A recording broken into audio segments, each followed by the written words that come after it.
The Battle of Weihaiwei was a battle of the First Sino-Japanese War. It took place between the 20th of January and the 12th of February 1895 in Weihai, Shandong Province, China, between the forces of the Empire of Japan and Empire of China. Background: following its victory at the Battle of Lushunkou on 21 November 1894, the next strategic objective of the Japanese campaign was to neutralize the Qing naval base at Weihaiwei on Shandong Peninsula. This would give Japan total control over the entrance to the Bay of Bohai, and the seaward approaches to Beijing. It would also eliminate any possible threat to Japanese supply lines by the remnants of the Beiyang fleet. The Qing naval base at Weihaiwei had been designed with the assistance of German military advisors, and was regarded by Western observers as superior to Hong Kong. Captain William M. Lang, a British military advisor seconded to the Beiyang fleet, had boasted that the base was impregnable as late as autumn 1894, and had scoffed at rumors that the Japanese were planning to attack it.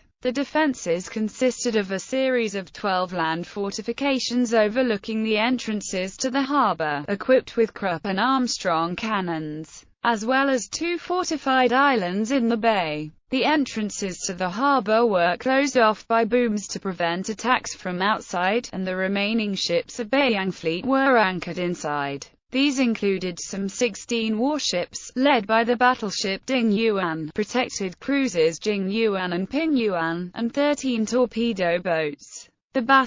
The campaign began on 18 January 1895 with a bombardment of the town of Dengzhou, some 100 miles to the west of Weihaiwei, by the Imperial Japanese Navy cruisers Yoshino, Akitsushima, and Nanawa. This was a diversion to draw attention away from the landing of the Imperial Japanese Army's Japanese Second Army under the overall command of General Oyama Iwao at Rongcheng. To the east of Weihaiwei, the Japanese forces, which consisted of the IJA 2nd Division under Lieutenant General Sakuma Samata, and the IJA 6th Division under General Kurikai Tamemoto, completed its landing without opposition by the 22nd of January. The Japanese divided into 2 columns, one following the coastal road, and the other struggling along a path some 4 miles inland, both departing Rongcheng on 26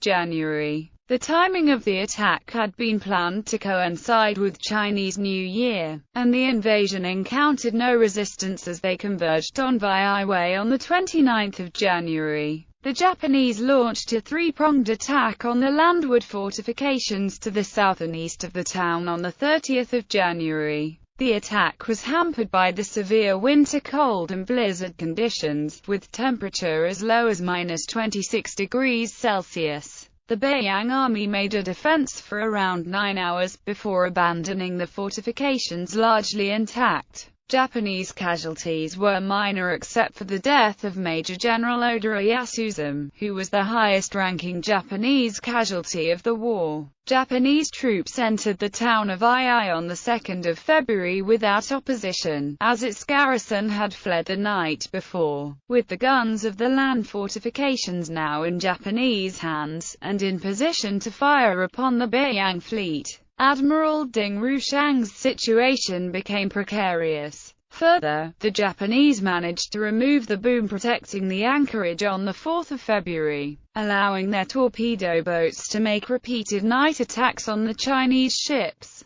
A combined Japanese fleet attack from 7 February severely damaged Ding Yuan and sank 3 other vessels. The crews of the remaining Chinese torpedo boats mutinied and attempted to escape towards Yentei, but in total 6 were destroyed and the remaining 7 were captured by the Japanese. As a Chinese defeat appeared certain, Japanese Admiral Ito Sukeyuki made an appeal to Admiral Ding, who was a personal friend In his letter, he expressed his regret that the old acquaintances had been obliged to meet each other in hostility, appealed to the Ding's patriotism by pointing out the retrogressive policy which Ding had been called upon to defend and which could only end in disaster, and then counseled him to prevent a certain defeat and unnecessary loss of life by capitulating. Ito further advised Ding to accept political asylum in Japan until the end of the war, and then return to his native land in order to aid China in setting her policy on a sound basis. When Ding read this message, he was visibly moved, but wrote a letter in response stating that, "I am thankful for the Admiral's friendship,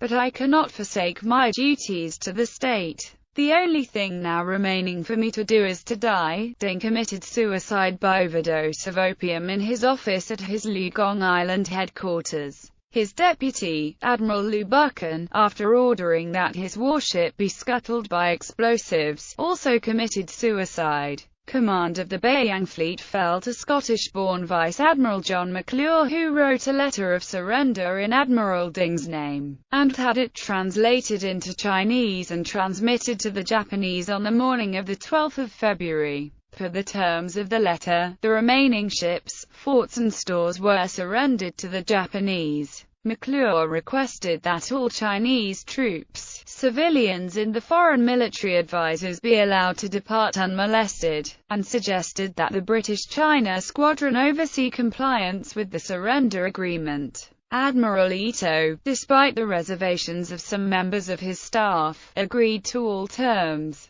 The manner of Admiral Ding's death in the manner of Japanese Bushido precepts had made him a tragic hero in Japanese eyes, and Admiral Ito further insisted that the body of Admiral Ding be treated with respect. Aftermath of the battle. With the fall of Weihaiwei, Prince Gong ordered that the Admiralty Board in Beijing be abolished, as China no longer had a navy. The Japanese had gained their strategic objectives of securing the seaward approach to Beijing, as well as their supply lines, and had received praise from foreign observers for the speed of the campaign. The Battle of Weihaiwei is regarded as the last major battle of the First Sino-Japanese War, since China entered into peace negotiations in earnest with Japan shortly thereafter. However, the Battle of Yinkou and a number of minor battles would take place before the Treaty of Shimonoseki ending the war was signed.